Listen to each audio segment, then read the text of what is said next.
There are stories that connect us to ourselves and to each other.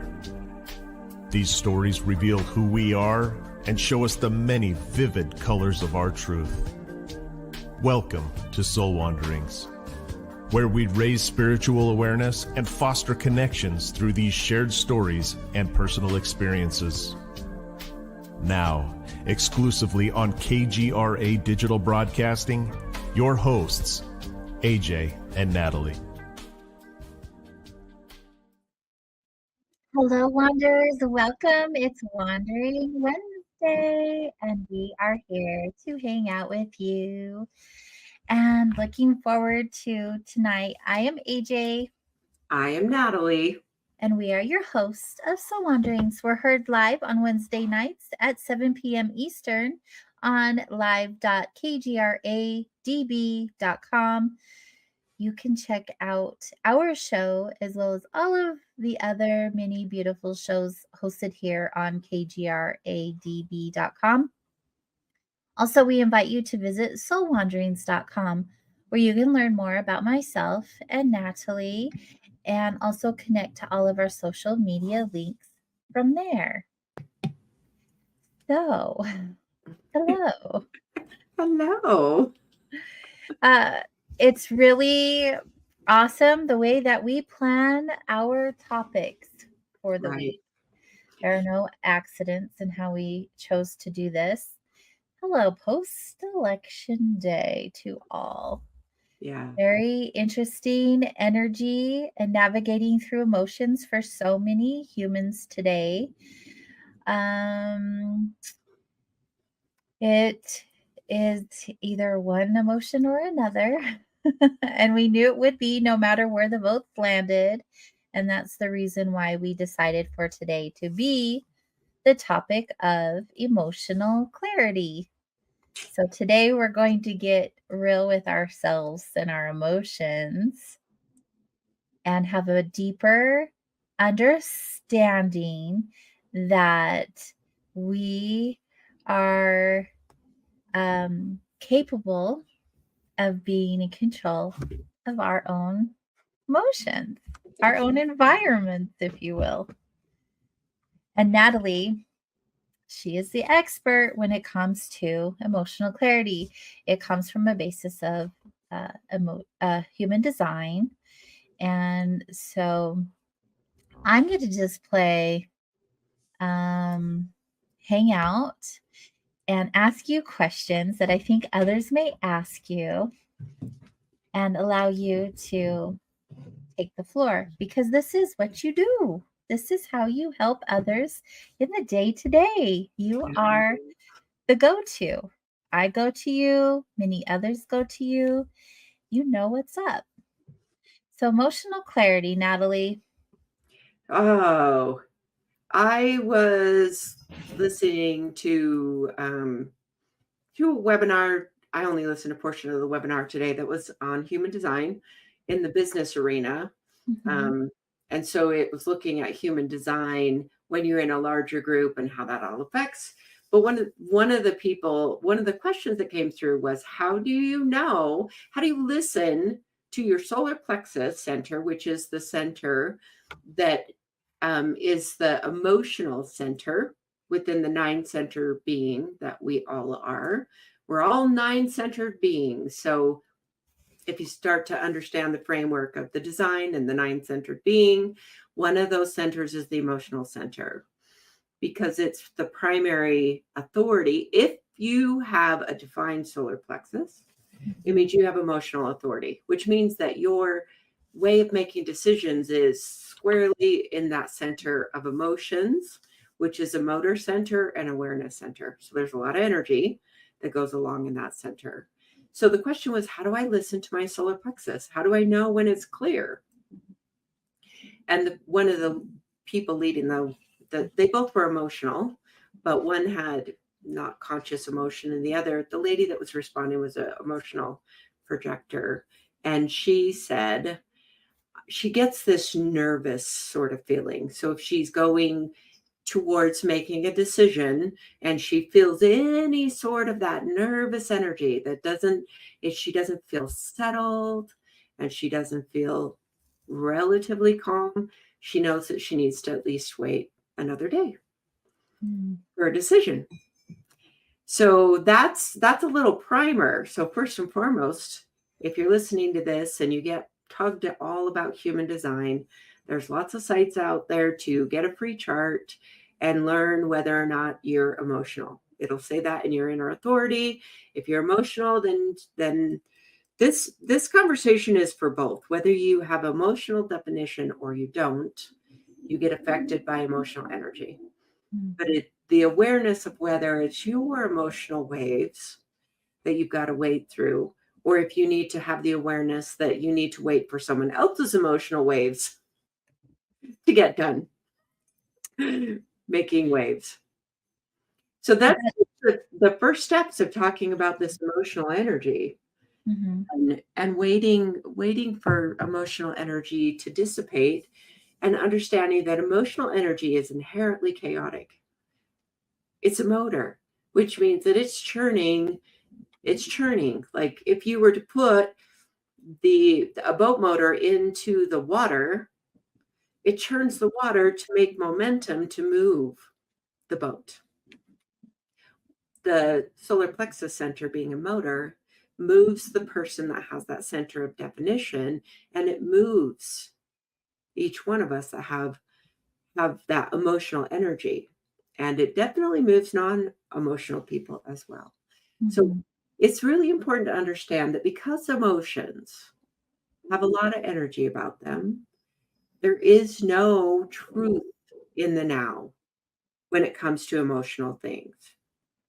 So I'm going to just step into the moment. We're not talking political, but we're talking about this post-election for those of us that are in the United States. Thank you. This is what I wanted to do first. There are people that have a lot of energy that are, and if they were on the Democratic side and hoping for Kamala Harris to be elected and finding out that she didn't get elected, there are a lot of people that are full of angst and fear and worry, and definitely a lot of emotional energy. Now, we don't have any idea how either one of them would have done, even if we say, post-election, nobody knows how the next 4 years is going to unfold. We're only going to guess. And so right now, with all this emotional energy wound up, there really is no clarity in all of this. We don't really know. And that's a first step to say, okay, hold on. Now we have a new normal.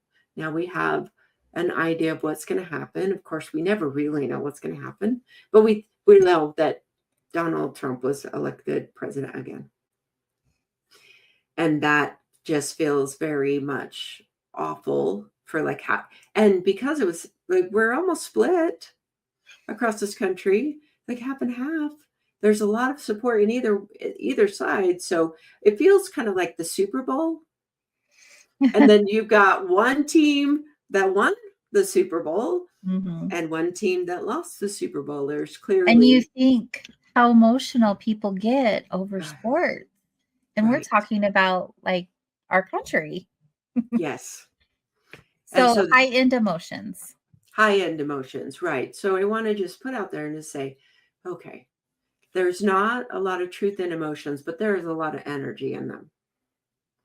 So I do want to say that, acknowledge that clearly. There's a lot of energy in emotions.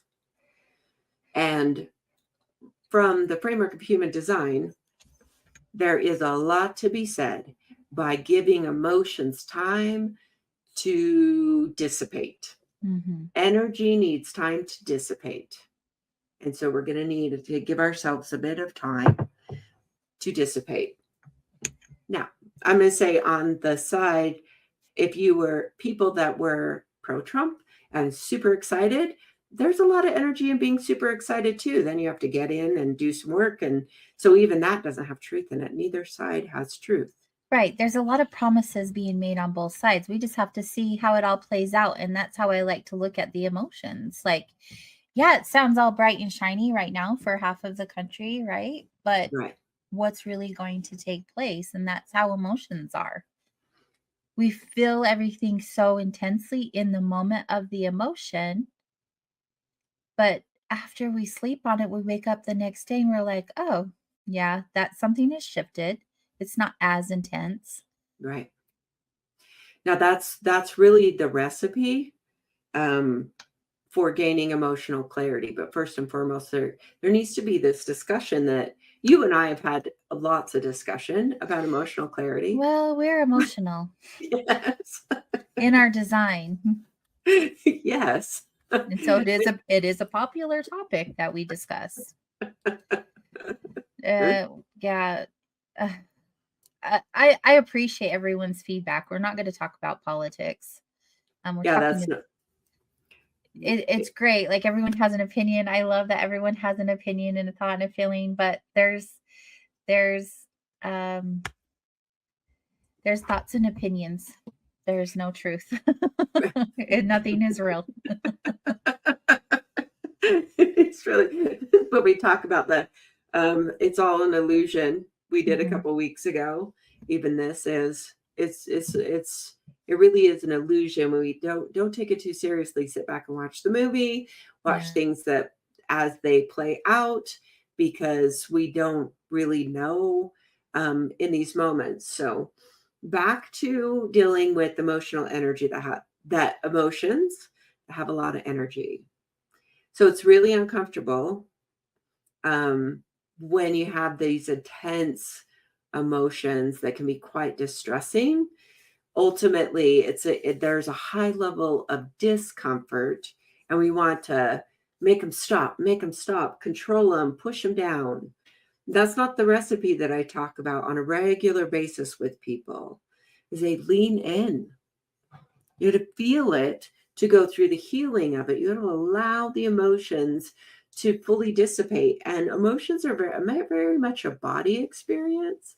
So you may have stress that's in the body and crying, or, depending on the emotion. If you're happy, then there's a whole body experience with happy emotions as well. So there is this understanding that I want to impart to people that say it's uncomfortable, and you have to learn how to just hold on, even though it's uncomfortable. Hold on through it and don't do anything um, that is going to, so they don't make decisions in a space of emotions. I think that's been the biggest thing for me personally. I can only speak for myself, right?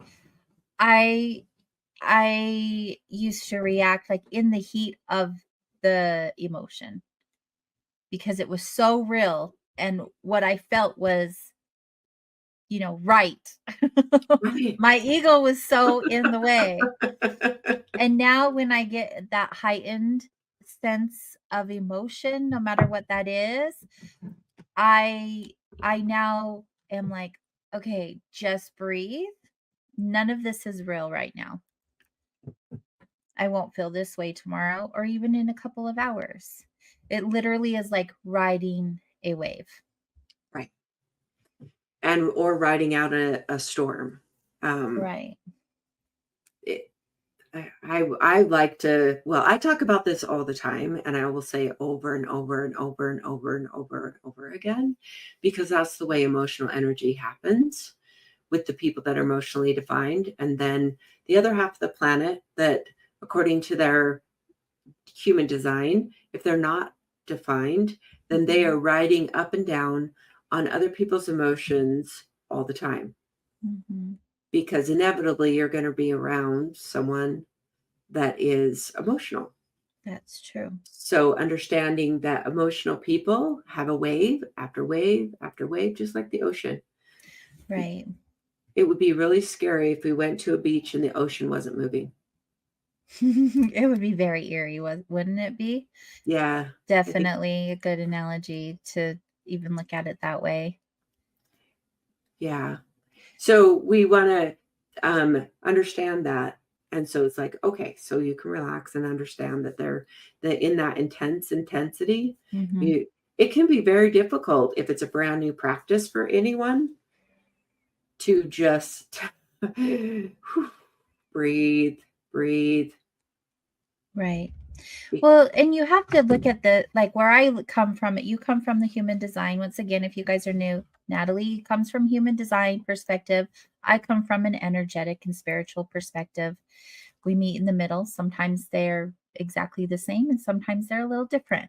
But from what I'm looking at, like the way that emotions come up for you and in and when they get that intense, it is a chemical reaction also. So you're not just uh, being focused on rewiring the emotion or changing the thoughts in your head, right? Your body is also having that physical reaction to the emotion. And so there's a lot of things going on, and it affects your adrenals, it affects your nervous system, it does all kinds of things, especially when you're working on like the lower end of the emotions, like fear. Fear and that chemical in your body can also become very addictive. People get addicted to being in that fear, that emotion. And Mhm. and I mean, same with love on the very opposite end of the spectrum. We I think we've all known someone who's been obsessed with love. Some people some people think I am because I'm always like, love is the answer. But maybe I am, and that's okay. What a great drug, right? Don't feel bad for that. But it's interesting how you say like just ride this wave and just know that nothing in that you are thinking right now is real and that it will pass. And I look at it like emotions affect your mind and body. They affect all aspects of your life. If you are alive, you're feeling some sort of emotion. It's chemical. And so rewiring or changing the way that you're explaining is very powerful, but you still have that residual energy that's lingering from the Experience. emotion. Mhm. Right. Right. And what do you do with that? So Shake it there, all out. yeah, it's like Dance breathe, breathe. party. That's what I do. 60 seconds of insane happiness or insane movement or shake it down, shake it off. Yeah.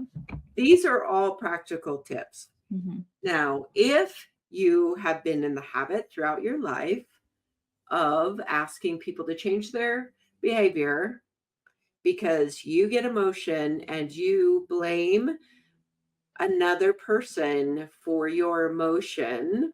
Now, let's just talk about that habit that people will get into because people will, this is really common language to say, you made me mad. You Hmm. need to change your behavior because I don't want to be mad anymore. And since you made me mad, change your behavior. You're the one, you're the one that caused Yeah. this in me. Right. And on a high conscious, I don't know if high is the right word, but on a consciousness level, there's a teaching that said no one actually can cause an emotion in another person. Nobody can cause an emotion in you or a reaction in you. Whatever your internal emotional response or even fear or different things is based on a framework that is inside of you. It's based on a person's belief structure, previous experience, trauma, if there was that, different relationship things, childhood conditioning. All of that framework is inside an individual person. Hmm. And when something exterior to you happens, then you run through all this framework that may not even be conscious, and you have a reaction. You have a button that gets pushed. All of that is based on your internal things. And so it's an understanding that said maybe we've been in a habit of asking the world to change around us so that we can be more comfortable in our own skin, which is definitely something that's happened a lot. There's even conditioning. I've we can even train our children in various ways through school or other things to say, tell me exactly what you're feeling and go say sorry to this person and you made them feel bad. And this is all conditioned into us. So it's not that it's anyone's fault. This is just the world that we live in as it lives in. It's a bit radical to say, this isn't anyone's thing. This is my thing. I take 100% responsibility for my emotional energy that I'm going through at the moment. And I'm just going to sit in it because I'm going to learn a lot if I don't do anything. And if I just move through it, then I'm going to learn a lot. I'm going to strengthen my emotional muscle. A lot of times we don't think about building up our emotional muscles by holding out a little bit longer and holding out a little bit longer. It's like weightlifting. This is emotional weightlifting for people. Yeah, right. That's a great way to look at it. I want to give some credit to our listeners in the chat. If you are listening to us live, we are hanging out over on YouTube at Soul Wanderings. We actually have our own YouTube channel. We're also on KGRA Digital Broadcasting's Facebook, Rumble, X, and Twitch pages. So if you guys want to hang out there, or live.kgradb.com. And you can ask questions or interact with the conversation. I just want to share really quick a couple of these comments that are coming through that Chanel's been posting up on the screen. But if you're not live, I want to make sure you guys see them. But in regards to the conversation that we're having, relationships and friendships end over emotional reactions. And I think right now that's happening quite a bit. People are very passionate about what they believe and how they feel. And there are a lot of friendships and relationships, like with family, even ending over these big emotions. There was also another, thank you, Maria, by the way. Charles said, timely, honest, inspiring, needed, kind equals think. And so Like that. a really beautiful way to think before you express your feelings.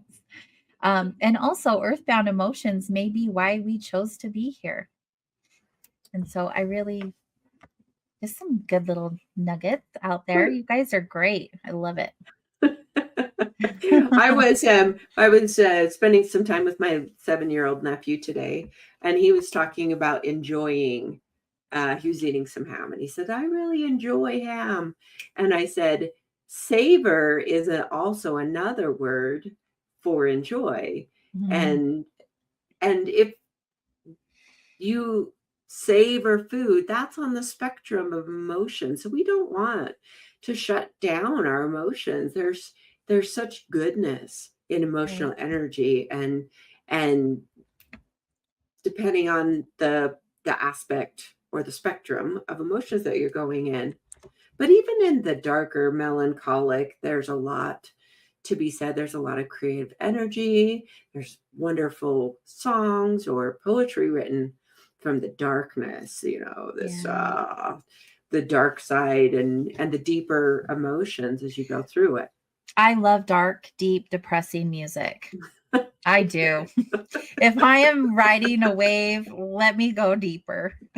Let me really ride that wave. I want to feel all of the emotion. Oh, I agree with you. I remember times when I was really deep in my grieving journey, and I would play a song that would wring it out of me. Like I want it wrung out of me. And this is another thing of other than just breathing. Like when you go in, there's times where listening, and I don't want anyone to go in so dark.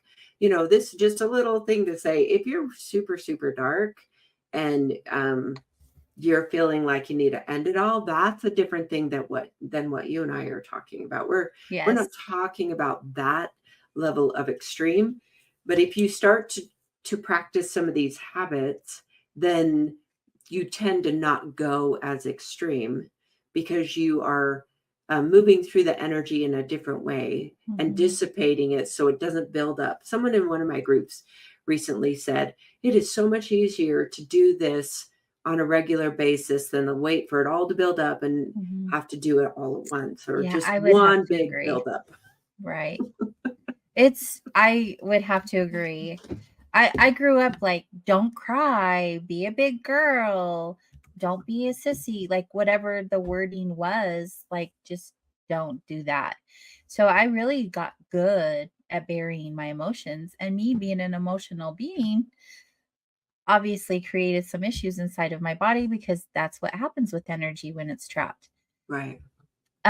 But I previously would go like knock on that door where you're like, don't go so deep that I would knock, I would visit, I would even open and be like, Mm-hmm. what's going on in here? Mm-hmm. But it's really neat that I don't have to go that deep anymore because it's like a regular thing now. It's like therapy. And that's what music does for me, or art, like just creating. And I feel like it's really important when you are stuck in the middle of this emotion, don't just necessarily like sit here and fester that you're having these emotions. There are different tools and different ways that you can move through the emotion in a faster way than before, so you have less suffering. And you'll Oh, find that yes. way. Like everyone's different. Find your way. Find what brings you through it and out of it in a healthy manner. Oh, agreed. There's times where I remember um, I would just take late night walks to Mm, move. When I was in, I mean, grief was when I was grieving hard in my life, that was the most intense emotional experience that I've ever been through. mm, When I just didn't know, I just didn't want to be in my own skin. I wanted to escape. And those are real experiences. And I don't want to mhm, minimize this by talking about it in a practical way, but you'll understand. I hope you understand. I talk about this all the time as far as emotional energy. And I do find that people, when they practice a little bit, so a person that had heard in my grief group, she just got hit with a wave of grief. And I will often say, hello, grief. And this is applicable for today for many people. They're grieving. They're grieving an idea or hope it was dashed. And so it's like, oh, hello, grief. Come in, sit down. Let's have some tea and sit with it. I literally sit with it. Now that's the easy. It's not the easiest thing. It gets easier with practice. You and I both can attest mm. to that. But this woman said, oh, she remembered. So she said, oh, hello, grief. Okay, so come and sit down, welcomed it in, and spent a few minutes with it consciously. Beautiful. Hmm. What does it feel like to have emotional clarity? Like, how do you know that you've cleared through that wave, that emotional wave that we're talking about? So for me, so my emotional wave runs under the surface. So I don't necessarily have conscious access to mine. That's particular to my design. So I've had to learn. It's not like being able to see it within my own framework, but I feel if I don't feel a yes or Mm, a no, then I don't feel I have clarity. mm, So it'll feel like it'll drift, and it's much more of a yes mhm, or it's a no. So and I've been practicing this for a long time, but I feel like I really did have to practice moving through my emotional energy and getting really comfortable and mhm, really cozy with being an emotional person, mm, even identifying it with my verbiage. Look, I'm a feeler. I'm an emotional person. I will openly admit that. And I before I got in came in touch with the human design, I used Myers-Briggs personality typing. And so I knew that I made emotional decisions because I would measure out that way. It was a feeling in that. mhm. And that was how I make my decisions. It's important what color it is. It's important what color my car is. That's an important thing. That feels like an emotional thing for me. It's like it's got to have a particular color to it, and the color makes a difference. Um, and so for me, that's part of it is really feeling that word clarity. I feel much more clear about this, and it doesn't change. So I have practiced also understanding that decisions for someone that's emotionally defined or in an emotional time, don't make decisions with a lot of emotion going on, because you won't make the same decision in 3 days than you would in a spontaneous thing. People do this all the time with shopping. Shop to feel better, retail therapy.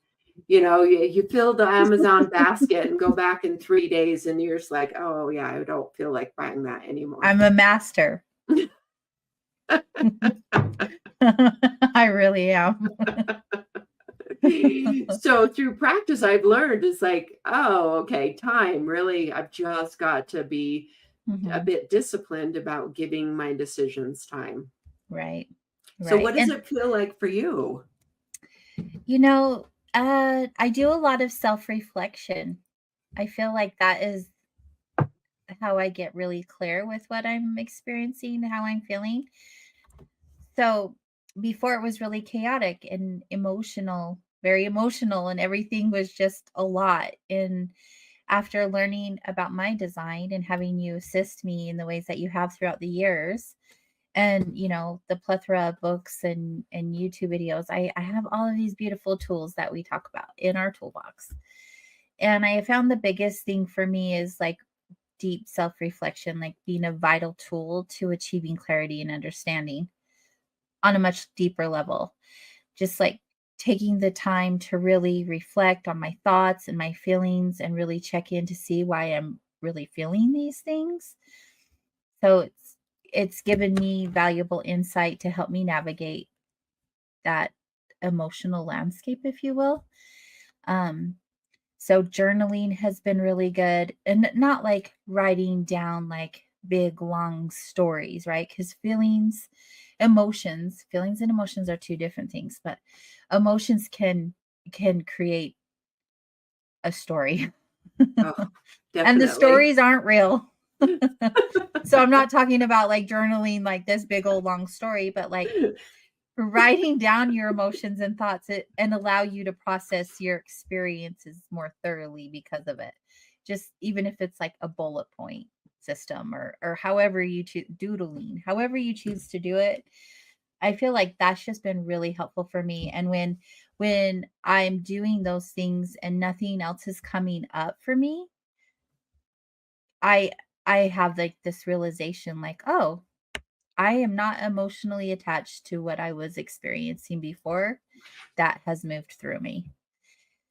And not just through journaling or self-reflection, like it is an energy thing too. Like Mhm. it's all encompassing. And so I think it's just a process now, instead of saying, you know, all these things in the heat of my emotion, because I used to be really good at that.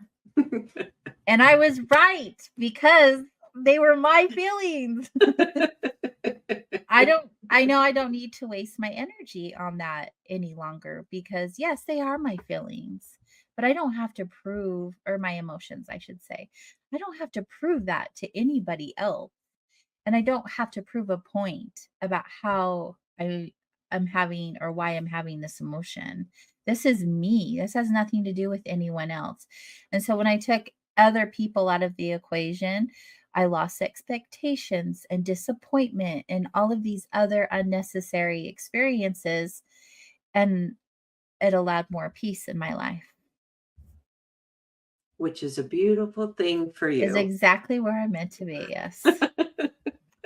As a So manifester. while you were talking, we've had this last year has given us, well, it's the times that we're in. So anyway, when you were talking, I thought our minds will tell us all kinds of stories, Mhm. and especially with emotional energy churning up.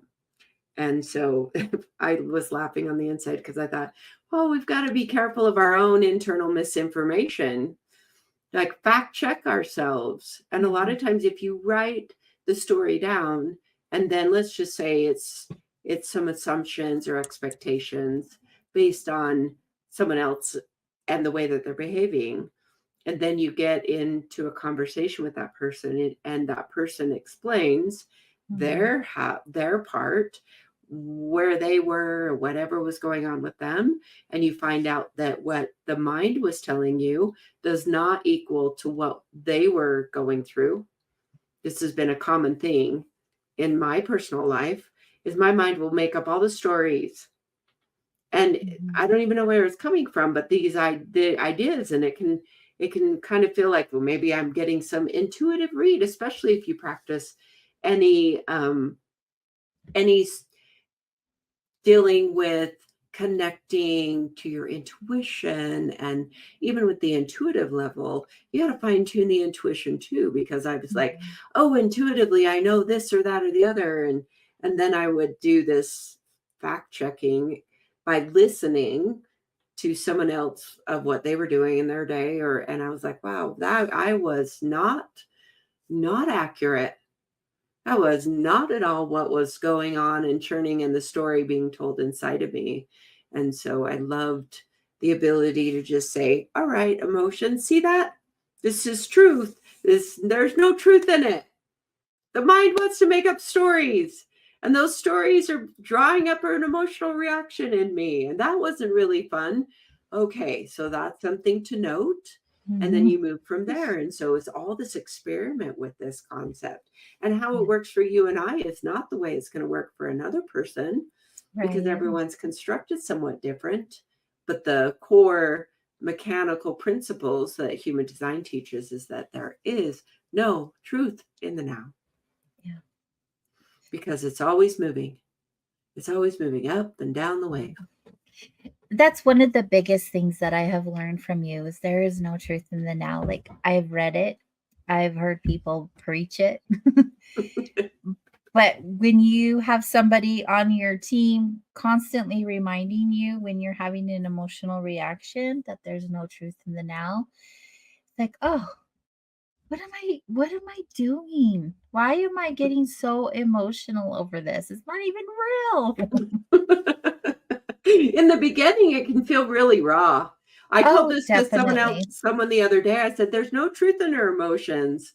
And he said, well, it certainly feels like there's a lot of truth that she's spitting at me. And it's like, no, it can definitely feel like that. And then it can also feel like someone else is having going through an emotional something or other.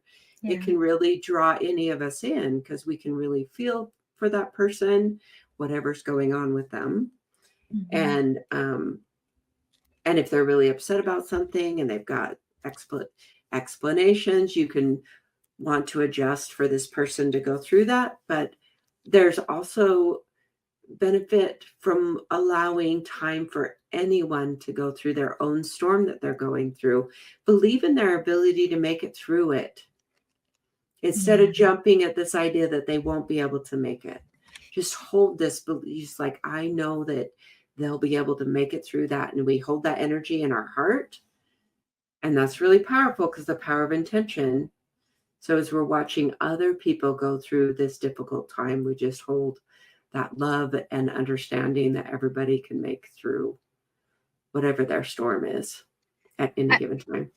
I love that you brought that up. I have to say, being an emotional human by design, and it is real in real life.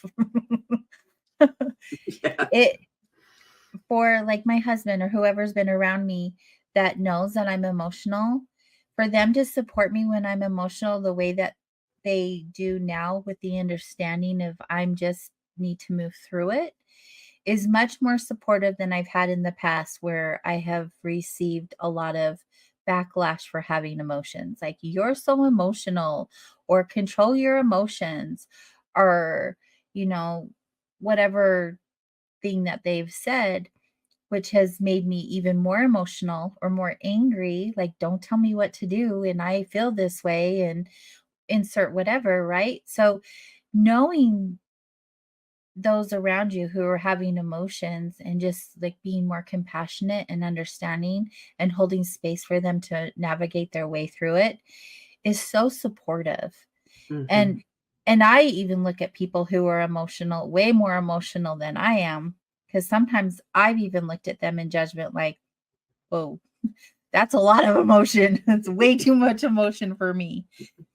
And now I can like, oh, okay, I see what's happening. And it just makes like life in general, because we're all such emotional beings, whether we're designed that way or not, we all have emotions, just so much easier and so much support, so much more supportive. And I've have found myself to be more of a compassionate human being and understanding that these emotions for some people are just super intense. Definitely, they are. It can be. So, want to talk for a minute about the other side of people in the human design system. If you have the solar plexus and it doesn't have definition, it means that you have a center that emotional energy runs through. So I've come to use feeling versus emotions for people that have an undefined solar plexus. So I was having a conversation with someone earlier today, and this analogy came up because she said, well, there's this trapped emotional energy, and is it from me or is it from someone else? And I said, okay, so you are the thermometer, you're not the temperature. Mm. And so being a thermometer that is simply measuring temperature, that's what I would say undefined emotional people are. They're measuring the temperature of someone, if we use that as far as a measurement of saying, whoa, someone is going through an emotional energy. They're super happy. Whoo, this feels really good. It's great to ride on a happy wave. Or they're measuring whatever the full spectrum of emotions get felt by people that are not emotional. Mhm. And it is very freeing for people that are non emotional to then understand their nature is not that. Their actual nature is cool. Um, not up and down. Their ups and downs are generally from someone else, being in the aura of some other person. And so they need to understand that their nature is inherently that thermometer, Mm. which means that they won't have as much caring about emotional stuff as an emotional person will. They'll approach these things differently, and that's their actual nature. And that's a thing to understand in itself because it's different. Mhm. There's definitely a difference in this arena. So for them to find emotional clarity, they need to pay attention to how they feel within their own skin when they're by themselves. And then pay attention to if they encounter someone Mm. else or other people and notice the shift, and then understand that the shift comes from other people's energy and it's not their own energy. So this is the part of paying attention to the way we feel in our own skin in those places where we're calm and things are just going along fairly well, and then notice when things shift. Mm. It requires a level of consciousness and a level of discipline to hold this and have an understanding over time, because emotions run over time, over Right. this long period of time. So they need time Mhm. to show themselves. It's like filling in a jigsaw puzzle over time. Mhm. So emotions will reveal a picture over a longer period of time. I love that you brought that up once again. I wanted to touch on that because from my understanding with human design, I may be emotional and the person next to me may not be, but depending on what channels and gates are open or closed or however that works, they'll be picking up on my emotional energy. And I imagine right now with the state of affairs, like that is happening times billions, right? Because all Right, of these humans are having these big, big emotions. right, When that's the case, when we're feeling emotions, even energetically by every single person around us, because everyone is having an emotion today, what would you say? What would you recommend for us to do individually to move through that? Um, there are benefits in understanding that Americans have a very short memory. And so we do this every 4 years, but every 4 years, there's a lot of time in between those things. So that's one thing to cognitively understand. We've been through this before. And Mhm. literally, it was And we've survived the last 4 years. right. And then even the four before that. Right. So we go backwards in time and understanding it's like, oh, okay, we've been through these things before. And that's an ability to put this aspect of time in it. And really, this, I want to say a bit of a disassociation, but not necessarily a psychological disassociation, but definitely a personal disassociation from someone else's emotional energy about it. Mhm. I think right now would be a good time for everyone to like go within and get really clear with their Except for those emotions. projectors, they'll have to watch They everyone. have to watch everyone else, yes. Yes. Just because I think right now where there's just so much going on and so many emotions, it's best that we probably just have like a timeout, if you will, and Yeah. every person go in their own corner for a minute and take a nap. Tomorrow will be a different day. And some people even may be more angry tomorrow or more in grief tomorrow, but next week will feel different, and the week after that will feel different, and in a year from now we'll all be different. And I think that's important, right? Today is not the end all be all. It is just right now, and all of that will move through. Oh, yeah. There is a benefit of, or that's a powerful tool to say, where are you right now? Be in your right nowness, in the ever Mhm. present now, and really attend to where you are. A lot of times we can be swept up. Mhm. Sometimes we need to take a break from the screens, from the infusion of, most of the time we're getting infusion from our news streams or various streams that have nothing to do with our own personal neighborhood. Like, it can pull us off of being everywhere but where your body is. And it can be unhealthy to not be in your now, in your skin. That can actually drive anxiety, simply by being not where you are. Our bodies miss us when our spirit is not connected to us. It knows when we're not completely in our own skin, and when we're spending a lot of time elsewhere. And so Mhm. that's another thing to bring in, that said, are you everywhere but in your now? And are you fully grounded? Are you fully in your skin? Right. Don't forget to look at the sky. I find we have the benefit of living near these lovely, lovely mountains. And I can go out my back door and look east to these mountains, and I suddenly get this cognitive understanding that those mountains have seen eons. Mhm. Yes. The other thing that I have been, when I've been explaining that we are objects moving through space.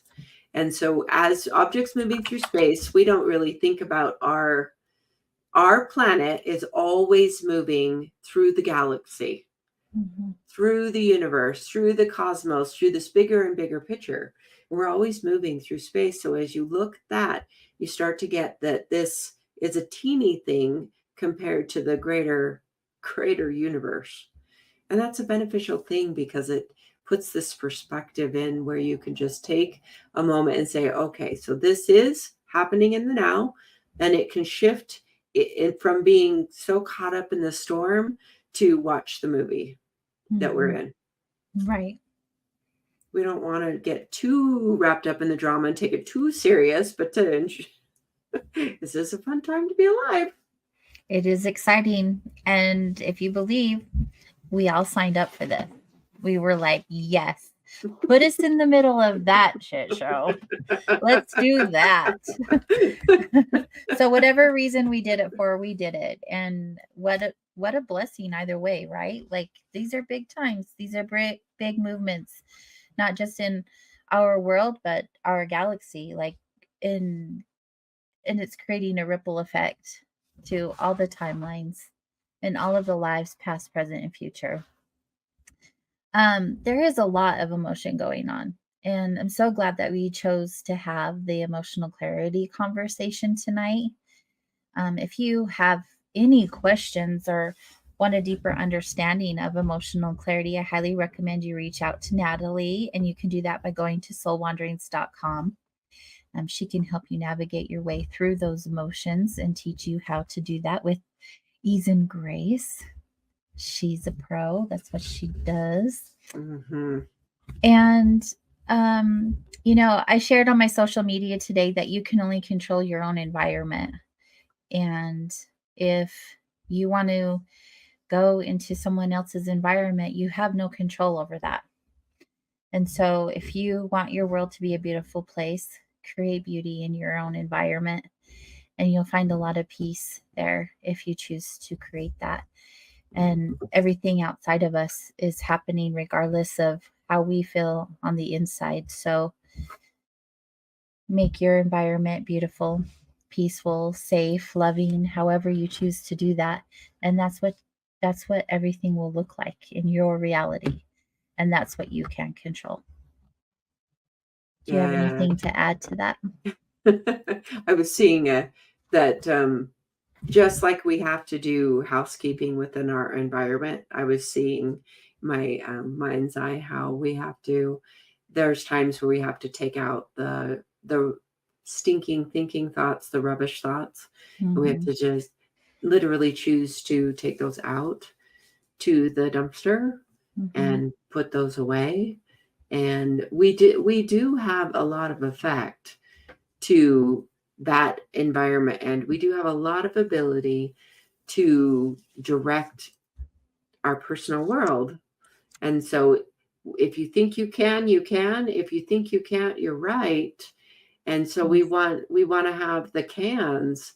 We want to know that no matter who is sitting in that director's chair, that doesn't have to ruin our world.